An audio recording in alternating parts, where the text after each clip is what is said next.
Justin, you want to kick us off? Yeah, well, welcome everybody. So glad you're joining us whenever you're joining us. We're grateful to be able to spend some time today to talk about a simple concept, maybe sometimes a daunting concept, but we want to simplify it for anyone watching this. And we're titling the presentation today, How to Become a Millionaire. Just a little bit more maybe about who you're going to be hearing from today. My name is Justin Wojcik. I am honored to be sharing some time here today with my friend, my colleague, Jerry Lee. And just a quick story about us. We met at Google, what would you say, Jerry, like a year ago? About a year ago, yeah. Yeah. And it was just working on some projects together, and somehow the topic of personal finance came up, and we realized, hey, we're kind of sharing that passion, sharing that hobby. So we put our brains together, and we've been doing some of these presentations for folks in the Bay Area and just people, I guess some of our colleagues, some of our friends that had a little bit more interest in how to have a better grip of their own personal finance. So we're we're honored. It's our pleasure to speak with this group today to really see how we can continue to spread that message. And I think the more that we talk about it, we realize one, how important it is, but two, how difficult it can be to openly and honestly talk about finances. How little we learn about it in like formal institutions of education. So that's our hope, is that we're going to continue to spread this message and kind of dispel some myths and maybe simplify some things along the way. Did I capture that nicely, Jerry? Yeah, I think you captured almost all the points. I think one thing I'd like to highlight is that personal finance isn't about, max or making huge dramatic changes in your lifestyle, Right. but really it's more about awareness of your financial well-being and how you can be more intentional about the way you use your money to essentially set yourself up for success in the future. And that's what personal finance comes down to. Yeah, that's wonderful. And the other, I think, thing that comes to mind is this is this is a skill set that all of us eventually, I would argue, should develop. So our whole point is like the earlier and the sooner in your life that you can kind of get a decent grasp on this, on some of these concepts, like the better you're setting yourself up for the future. So our hope is that we're going to provide some engaging content, some learning moments along the way.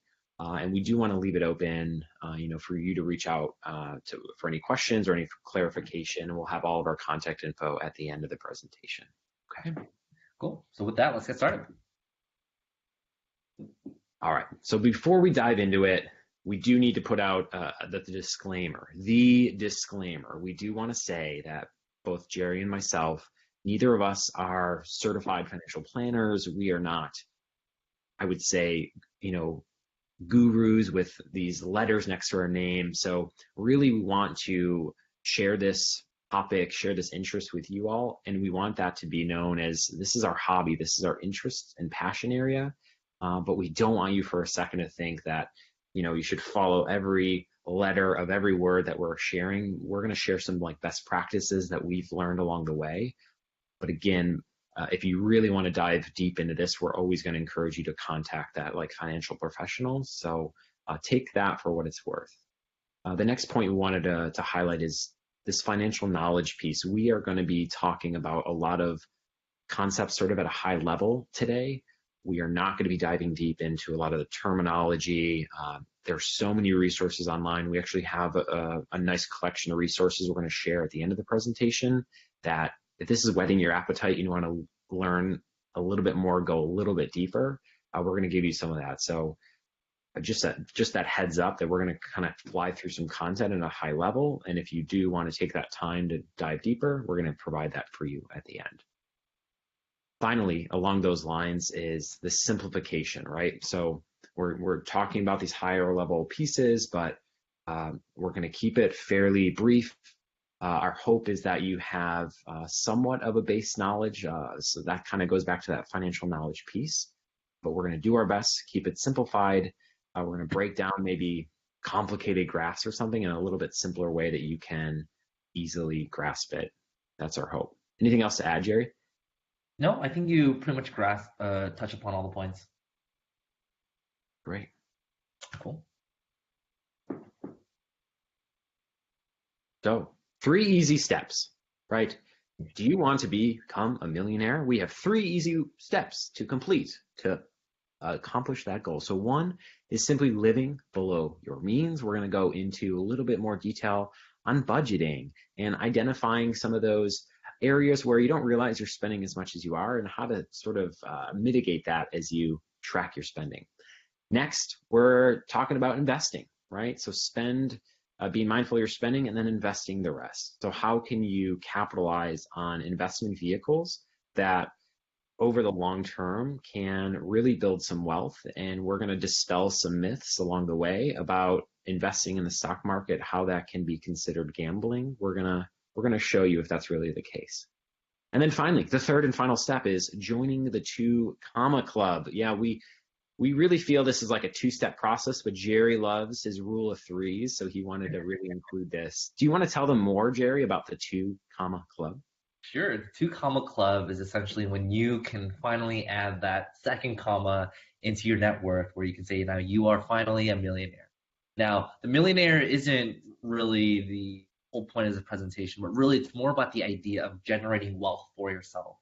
That it's really this idea of how you think about money, how you spend money, and ultimately what do you do with the excess money that you have, so that in the long term you can maximize the growth of that money and let the money work for you rather than you working for the money. Wonderful. Cool. So with that, let's dive right in. So first, living below your means. The point here is every dollar has a job, whether that job or whether that dollar is sitting in your bank account, whether it's in your wallet, or maybe it's under your bed. Um, no matter where it is, it's either being spent or it's being saved. We're going to first be talking about the spend bucket, and then Justin will cover the latter half of saving and investing and kind of what that entails in the long run. But the spending really comes to 3 pieces. The first piece is the needs. Needs is really about what are some things that you need to spend money on for you to survive as a human being. Second is wants, which is more about what are some things that you want in life that isn't really necessary but adds a lot of value to you. And the last bucket, which is the most detrimental bucket, the no value bucket. And we'll talk a little bit more about that. So, what are some examples of needs and must do? You have to have housing. Housing is one of those things that you just have to have spend money for, whether that's a lease, rent, a mortgage, whatever that may be for you. Housing is one of those must have. Transportation for you to get around, whether that's you using a cab, a bicycle, Ubers, whatever forms of transportation that you really need to get around is another need. Food, self-explanatory, and really this last bucket is debt. So if myself, I had a number of student loans coming in or coming out of college, and so with that student debt, I knew that for me it was a priority for me to pay that down, because as you wait and hold off on paying down that debt will eventually balloon and get to the point where it becomes unmanageable. So to mitigate that, for me, debt is one of those needs. Anything you want to add here, Justin? The only thing I'd add is, when I think of needs, I think of like Maslow's hierarchy of needs, right? So what is at the base level, the necessities for me to live? And I think this highlights it pretty nicely, right? Like you have to be able to survive somehow. So if you were to get rid of all of your spending and really look at like a bare bones budget, what are those things that you really can't negotiate on? And I think these 4 graphics kind of summarize that nicely. Yeah, the Maslow hierarchy is a really good way of putting it. So with that comes the next piece of this. What are the wants and desires that you naturally as human beings you just want? Whether that's clothes, entertainment, luxurious goods, travel. It's all great to spend money here, but it's just you want to make sure that it's always aligned with your priorities. And that's the biggest thing that I think a lot of people differentiate between spending or being frugal and being cheap. oftentimes, people associate, hey, is it really worth for you to get a $5 cup of coffee from Starbucks every day? But the reality of the fact is, if you really do enjoy the experience of going to a Starbucks every day, that you love talking with the baristas, you love the environment, but more so you love the coffee that Starbucks has, then it no longer becomes this luxurious. It could be a luxurious good in your definition, but it's one of those needed wants where you really value that as a person, so therefore you will put in the extra money to make sure that you experience that.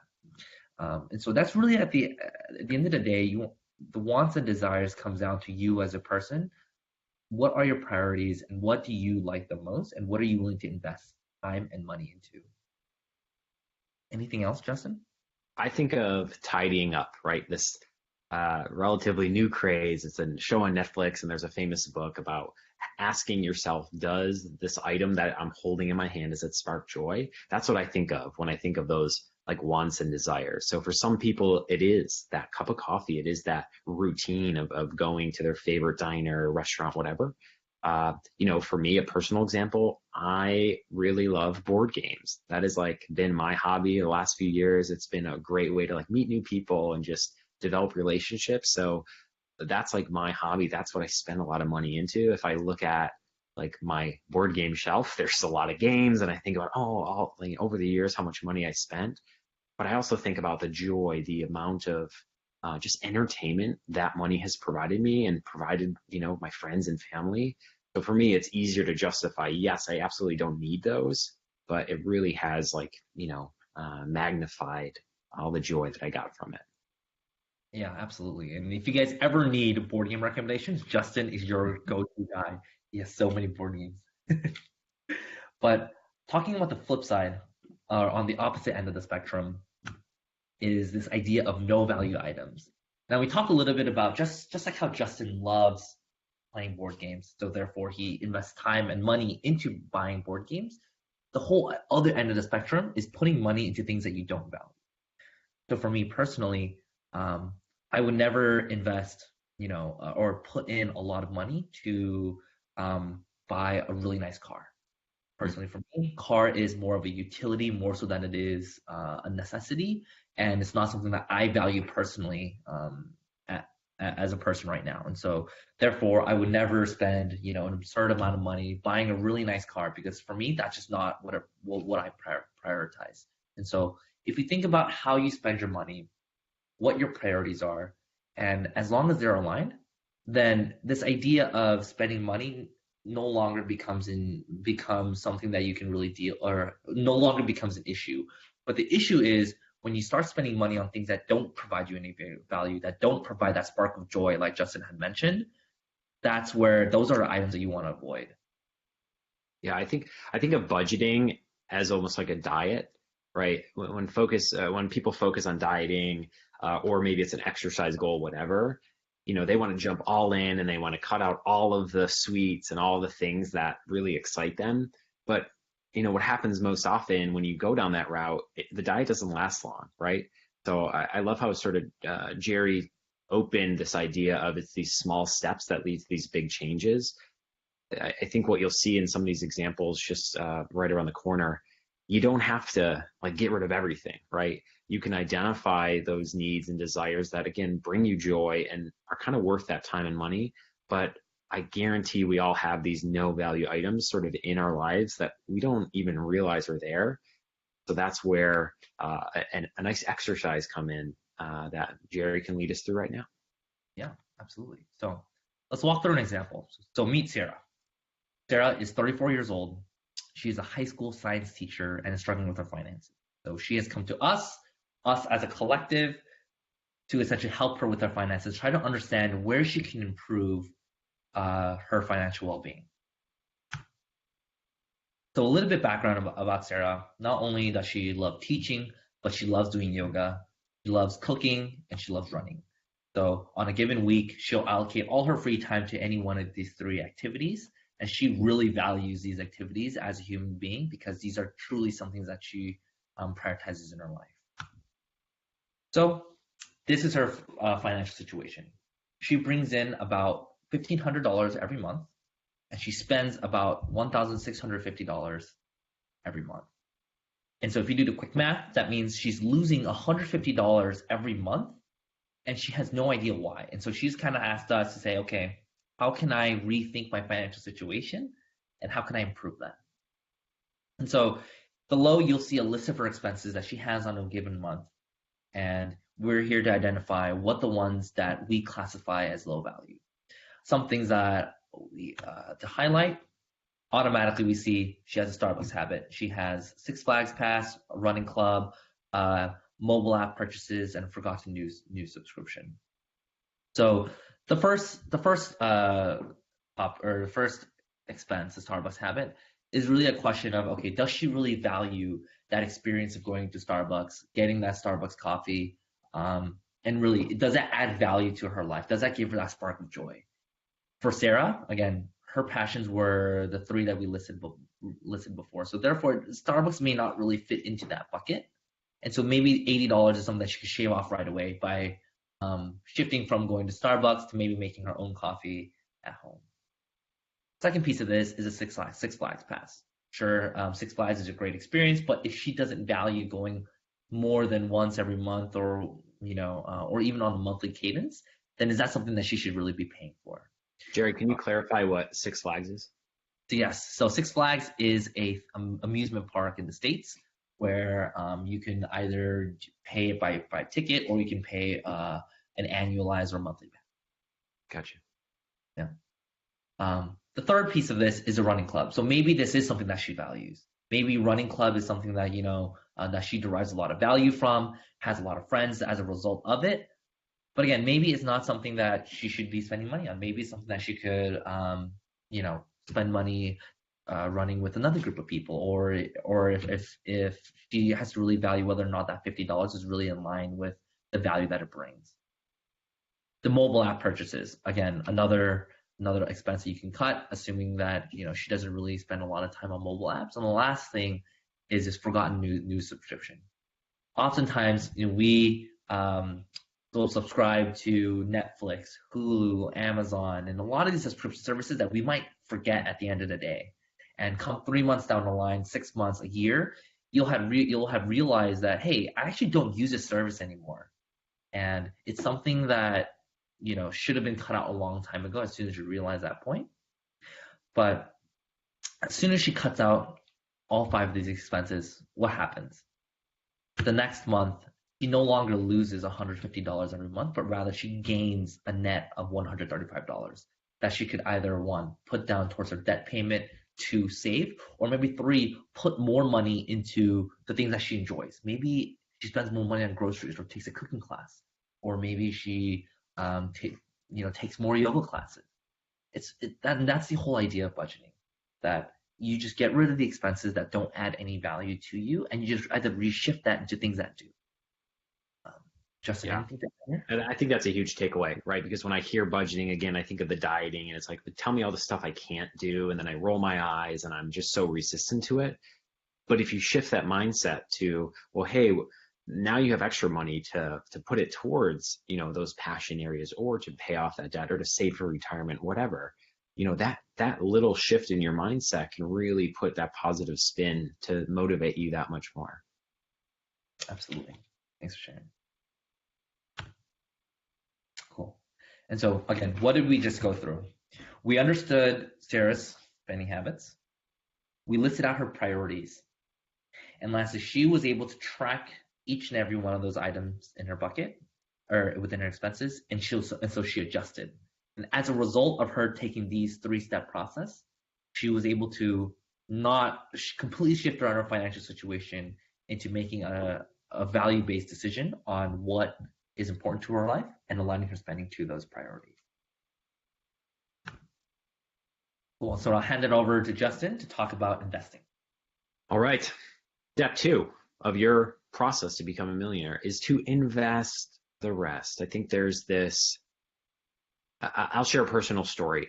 My parents raised me to be a saver. I watched what they did throughout their lives, and they always had, a savings account that they put in, for a rainy day fund. And I took that habit, luckily, right? I became the saver, a little bit frugal. I understood the importance of having that money to be sitting, in the savings account for the future.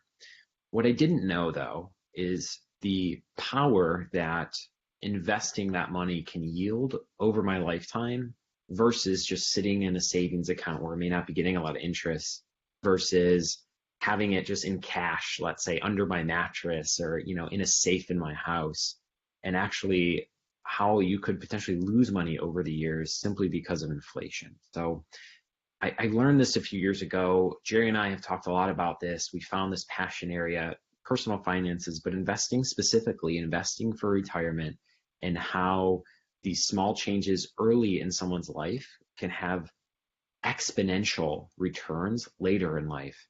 So that's what we're going to talk about a little bit more in depth now, is how to identify some of those positive investments and understanding how time is really on your side. So let's first talk about one of the founding financial principles. It's this idea of compound interest, the time value of money. Fun fact, Albert Einstein once said that compound interest is the eighth wonder of the world. This idea how money can grow exponentially over time simply because of math. So what I want to show you now, this chart that you see here, this graph, I saw a similar graph as this when I was in an accounting class, early 20s in college, and it quite literally, it changed my life. I saw for the first time this simple graph and how critical it was for me to make the decision to start investing at an early age. Okay, so I'm going to walk you through a little bit more in detail, because it's kind of a nebulous graph, or I'm sorry, a nebulous sort of illustration on purpose, because it wants you just to get this idea, but I want you to pay attention to the colored lines and the names. So what you see is 3 names, Michael, Jennifer, Sam. They're all best friends, and they all took that same accounting class that I did. Okay, so they each started saving $1,000 per month for 10 years. Okay, so if you do the math, that's, I'm doing the math now, $1,200 a year for 10 years. Okay, so they each saved the same amount of money. The only variable was they chose different starting points in their life. So Michael, he was ahead of the game, and he started doing that $1,000 per month when he turned 25. Okay, and he did that for 10 years. So he stopped at age 35. Okay, the day he stopped, Jennifer started. So Jennifer started saving that $1,000 per month at age 35, and she stopped when she turned 45. And then Sam, he was a little late to the game. He saw how successful Michael and Jennifer were doing, and he said, I should start saving, investing for retirement as well. So the day that Jennifer stopped at age 45, that's when Sam started. And he did the same thing, $1,000 per month for 10 years. So he stopped at age 55. So at the end of the illustration here, you see what was their final net worth just in this investment account. So they each took this at age 65. And the difference is, and we're going to go bottom up. So Sam has about $375,000, and that's, again, on a $120,000 investment, right? So over 10 years, that $120,000 grew to this $375,000 approximately. And that's just based on compound interest. We can give you the math sort of behind the scenes. Using that same interest rate, because Jennifer started 10 years prior, she basically doubled Sam's total value, right? So she started 10 years earlier. Her final sum is $750,000. Okay. Now look at Michael. Look at the exponential growth of Michael's final net worth. He isn't doubled Sam's, he quadrupled Sam's, right? He doubled Jennifer's return on his money. So he has about $1.5 million. Okay. So hopefully that sort of breaks it down. Just a quick math, understanding how over time money continues to grow. And the reason behind this, the secret of compound interest, is every year that you gain a little bit of interest, that interest then goes and continues to build interest in addition to the original principal, right? So it's not just that $1,000 or that $12,000 a year that's making you money. It's the $12,000 a year plus whatever interest it gained that's making more money. So over time, it just continues to grow and grow. It's almost like this snowball effect that it kind of starts small, but when you extend it 10, 20, 30 years out, that money really grows pretty quickly. Anything to add on compound interest, Jerry? No, I think you hit all the points. Right. So the other principle we want to talk about when investing is the idea that the market always goes up.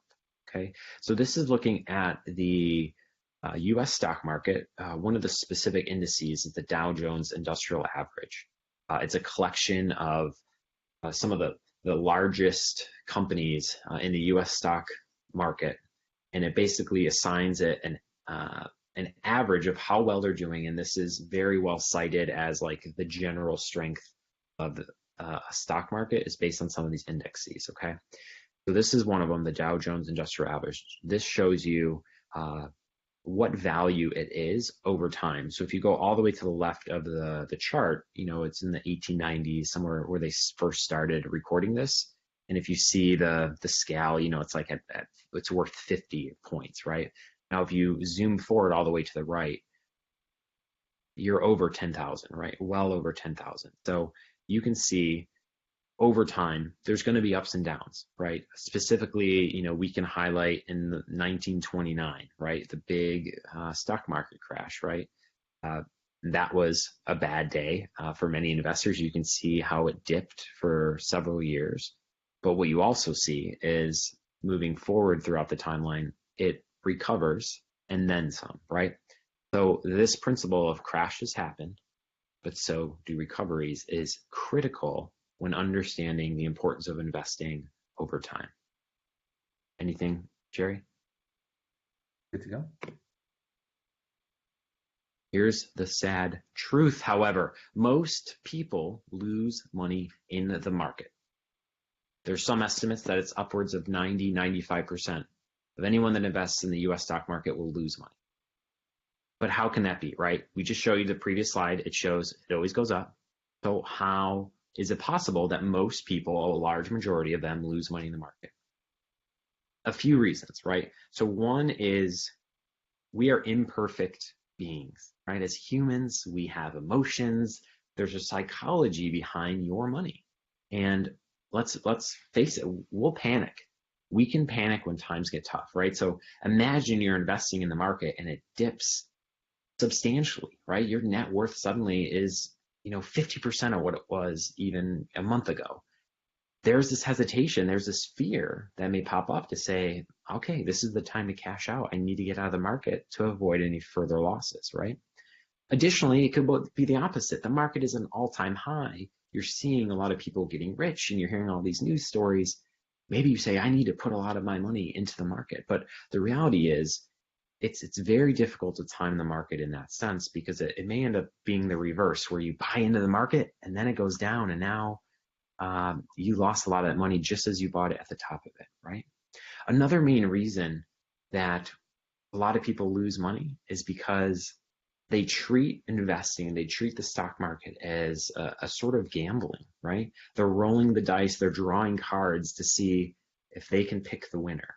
And I think there's this mentality of you need to know the newest up and coming company. You need to get in at the ground floor before they blow up overnight so you can make a lot of money.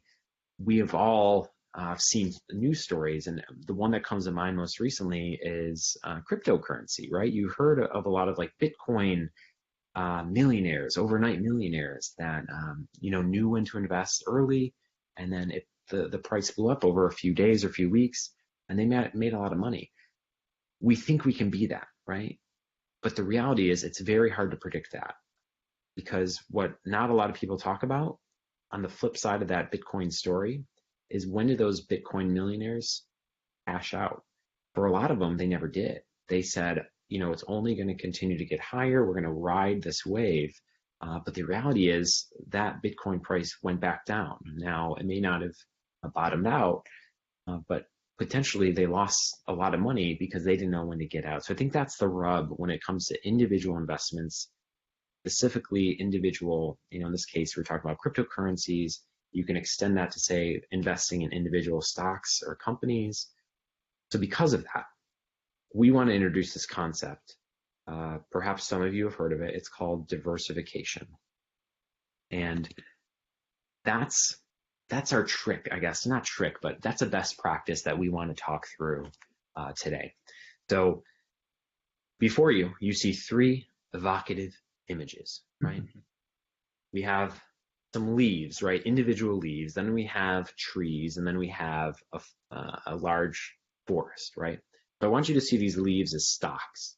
Okay, these leaves as stocks, which means the leaves themselves are like individual companies, right? So this would be if you had the ability to invest in only one thing. Some people out there think I can find the best leaf, let's say, in the pile. It's going to be the most valuable leaf, and it's going to make me the most money over time. And I think I know the secret, right? So that's the equivalent of picking one individual company and putting, let's say, all of your net worth into that one company's stock, right? So moving forward in the analogy, you could also invest in trees. And trees we're going to call mutual funds. So mutual funds essentially are a collection of leaves, right? Mutual funds are a collection of stocks. It can be hundreds, if not thousands of different stocks, different companies, maybe some bonds thrown in there. It's a great way to diversify your risk, right? Because going back to the leaf example, what if you don't pick out the best leaf, right? Or maybe it seems like the best leaf at first, but then it quickly rots away in your hand or loses all of its color or whatever, and you're out of a lot of money. But if you're investing in the tree, otherwise known as the mutual fund, you got a lot of leaves. So yeah, you might have some that ultimately die or lose all their color, lose all their value, but your gut says, or the bigger picture says, most of the leaves are going to do well. Does that make sense, Jared? Do you need to clarify any of that? Yeah, and I think the biggest point here is this image that you have of the leaves, right? That there is this idea of risk versus reward. That yes, you can have three leaves, and if all three of the leaves stay green for the perpetuity, then your financial well-being would just continue to rise. But then it's this idea that if one of them go bad, if one of them withers away, then a third of your portfolio just disappears. Whereas in a mutual fund, just like Justin had mentioned, your net worth isn't reliant on one individual leaf having a huge impact on your portfolio, but rather it's the huge, vast number of leaves in this tree. Yeah, that's huge. But continuing with the example, there's an even better option. And this is what we are going to offer as a suggestion for those looking at long-term investments. We want to introduce you to the concept of index funds. Index funds is like investing not in just a tree or two, but we're going to invest in the entire forest. Okay. And this has two main benefits. So one, like Jerry just talked about, when you talk about diversifying the options that you're investing in, this allows you, investing in the entire forest, so to say, it allows more companies, more leaves to kind of turn those colors or rot away, whatever. But you're banking that the entire forest is going to be healthy enough to continue to thrive, continue to spread, and continue to build you wealth. Okay, it's a little. I would say that the analogy doesn't hold up entirely because technically index funds are a type of mutual fund, so it's like a type of tree. But index funds are just that much greater, that much more broad than a specific or traditional mutual fund. The other main advantage of index funds is they have the lowest fees by far of any other mutual fund out there. So you get the diversification, you save money on the maintenance fees. In our estimation, a lot of our own personal net worth is invested in index funds. You hear some of the top economic minds out there, including Warren Buffett, John Bogle. They recommend you want to build wealth over time and save for retirement, become that millionaire. However you sort of phrase that, almost exclusively across the board, they're going to recommend looking at index funds. Right.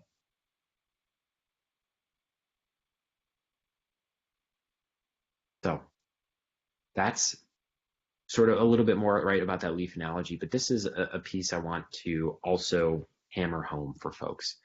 It's this idea of time in the market beats timing the market. So many folks going back to the Bitcoin example, right?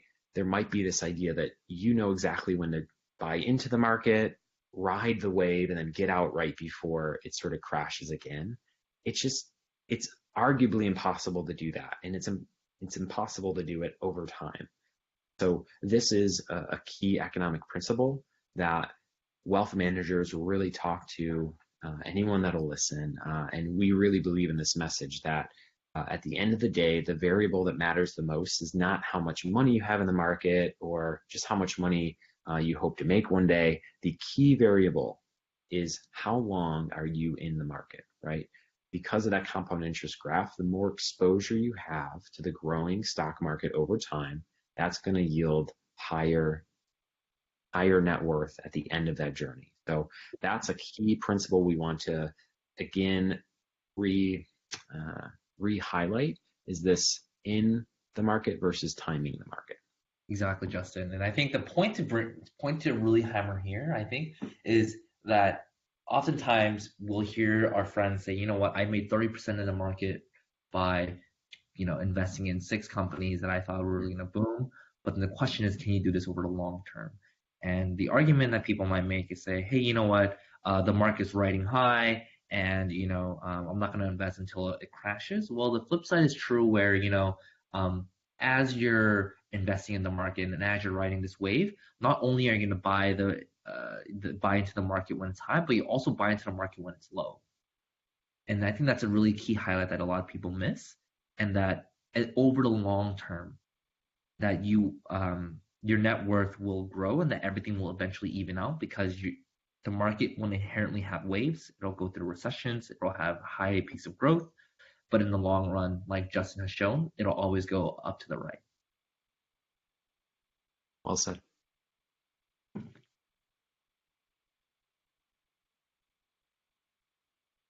Oh, look at this scatter graph here. This is overwhelming, and we recognize that, but we wanted to include this for a few main reasons. We're going to sort of break this down simply. So Jerry, jump in if I'm missing anything, but to summarize what you're seeing here is, so on the left axis says cash multiplier after inflation and dividends, and on the bottom you see years invested in US stocks, buy and hold. So this is a graph that summarizes every possible explanation or every possible example of how much money you would have made if you invested at every day over the last century in the Dow Jones Industrial Average. So what this is saying, if I bought in on January 1st in 1900, but I sold it the very next day, or actually I think the very minimum amount is 1 year. So I sold it 1 year later, you would be sort of a graph point on that left-hand axis, right? So this graphed every single possible combination from 1 year to 40 years, okay? So a couple things to point out here. Look at the trend line, right? The trend line is the average. It's represented by the dots. Notice the trend, right? It's going up and to the right. So this fits with that other lesson that we first opened this section with. It always goes up, right? So this is showing you, historically speaking, the stock market always goes up, all right? A couple other things to point out. I want you to look at what happens at 10 years. So on the 10-year mark, on average, how much has your money grown? If you look at, again, the average, it's where the dot is, it's right at 2. Okay, so what does that mean? Remember, that's the cash multiplier. So that means after 10 years, on average, historically speaking, you could expect your money to double, right? That's not 2%, that's 2x. So you're doubling your money. Go to the very top end of that 10-year possibility, right? So in the best case scenario, if you bought in at a really low point and then sold it at a really high point, you knew exactly when that 10-year window was. If you can kind of zoom into the graph, it's like maybe 6 or 7 times your money. Now, to be fair, you can go to the bottom end of that as well, right? So if you go to the bottom possibility at 10 years, you're losing money, right? It's no longer at one value. It's maybe at 0.6. So the worst case scenario after 10 years, you could potentially lose point, or let's say 40% of your money. Am I describing that right, Jerry? Yeah, and I think the key point here is that there's going to be cycles in the market. Yeah. Economics just says there are going to be recessions, there are going to be highs. But in the long term, being in the market, as Justin has shown, it's just going up to the right. And that really is the main point that we're trying to drive here, that if you are an average investor, that you are someone looking to park your money into places that'll eventually earn you more money, really it's the index funds that really provide you that value. Right. And Jerry brings a good point, right? Like it's this time component. I want to draw your attention, actually, it's kind of like the very center of the chart, the very center of the graph here, and it's at the 20-year mark. Okay, so something magical happens here. So first I want to call out the average. So on average, at 20 years into the market, you bought and held specific stocks, let's say. On average, you should expect a 4 times return on your money, right? Your net worth is now quadrupled over 20 years, and that's on average. Again, you can go to the very top of that spectrum and look at, maybe it's like 12 or 14x. But something magical happens when you go to the very bottom of that 20-year mark. And as you can see, at worst, it's like worst case scenario, you will have evened out. You would have had 1x your money. So another way of showing this is the following graph, which shows the closer that your time horizon gets to 20 years, right? So the title of this graph says the chance of losing in the stock market, chance of losing money. If you get close to 20 years, it's statistically 0% chance that you would lose money in the stock market. Now, again, this is not a guarantee. This is just looking at historical returns. The closer and closer that you get to having your money invested for 20 years, historically speaking, there's a 0% chance that you would lose money. I think technically it breaks down. It's like 18 point something years. So all this is to say that we're not guaranteeing, an incredible return on your money. But again, historically speaking, the longer you hold your money in the market, the more likely it is that you won't lose money. And in fact, as the previous slide showed, there's a good chance you're going to make a lot of money. So that's the secret. That's the variable that matters. It's not necessarily the overall amount of money that you're putting in or that you're wanting to get out of it. The variable that makes the most difference is time. Exactly, Justin. And one point I'd like to add is that this doesn't mean that you invest money and when it's low, you change your investment strategy, or when it's high, you change your strategy, you change your portfolio. You're not taking out money and putting it back in, but rather it's consistent investing that you consistently have in the market, that even if when there are highs and lows, that your mindset of investing for the future is the exact same. Because again, as Justin had mentioned, as you get closer to that 20-year mark, no matter how your portfolio looks in the interim, that's really what you're trying to strive for, is longevity. It's great. There's this mentality of like being the boring investor, and I think it's such a great concept, right? You're not super excited to get up every day to look at your net worth because you bet big last night on this new company or whatever. It's like set it and forget it, right? You're just putting money away over time, and you check it every once in a while. I think it's a revolutionary mentality that isn't talked about enough. So I love this idea of boring investing. Exactly. And a lot of my friends personally, and a lot of my close people in my life, they say, you know what about real estate? Real estate is one of those things where it's tangible, something I could see, right? And there's a whole other discussion that could be had about real estate investing and all that. But really, it's this idea of investing in the market is just investing and letting the market do all the work for you. That yes, it's not sexy. That yes, it's not, Justin had mentioned, it's not something you can check every day and see your portfolio going crazy, but rather it's generating wealth over a long term. Right. Cool. So to recap, what did we learn today? Understanding where your money is going. So we talked a little bit about where your needs, your wants, as well as the no value items. It's important to recognize that, especially in the example that we talked about for Sarah, where she knew that she was losing money, but she didn't know why or how she could, what she could do about it. And the only reason why we were able to deep dive and say, you know what, there are 5 items that we could remove. And as a result of removing those items, we can actually net you $135 that you could allocate to anything else. That it's this idea of if you have that insight, that you can make drastic changes to your financial situation. And the second thing is that investing is a marathon, not a sprint.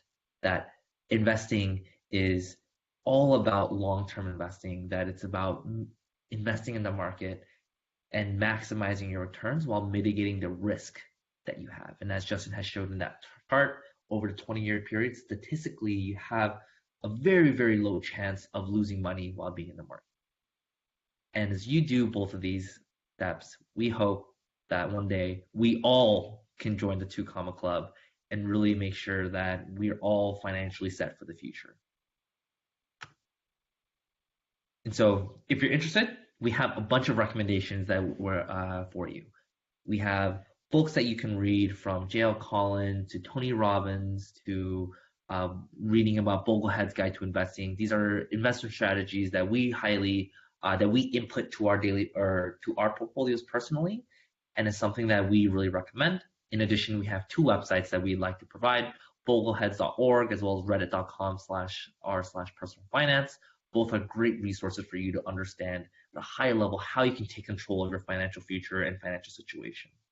Yeah, and I think what's great about these resources is that they're very much on the same page in like big picture concepts, but I think each of them offer like enough nuance that you can kind of tailor your own experience according to you, right? So don't think that there's this like magic template that you just have to check the boxes and then you're good to go. So there will be some nuance there, and we're big believers in just kind of consuming a lot of content and then picking out sort of what aligns with your own values. Exactly. Right. So with that, thank you so much for watching our presentation. Thank you so much. We hope that you learned a little something about personal finance, investing, budgeting. And if you're ever interested in chatting more or just would like to get to know us on a personal basis, we have our LinkedIn's listed below.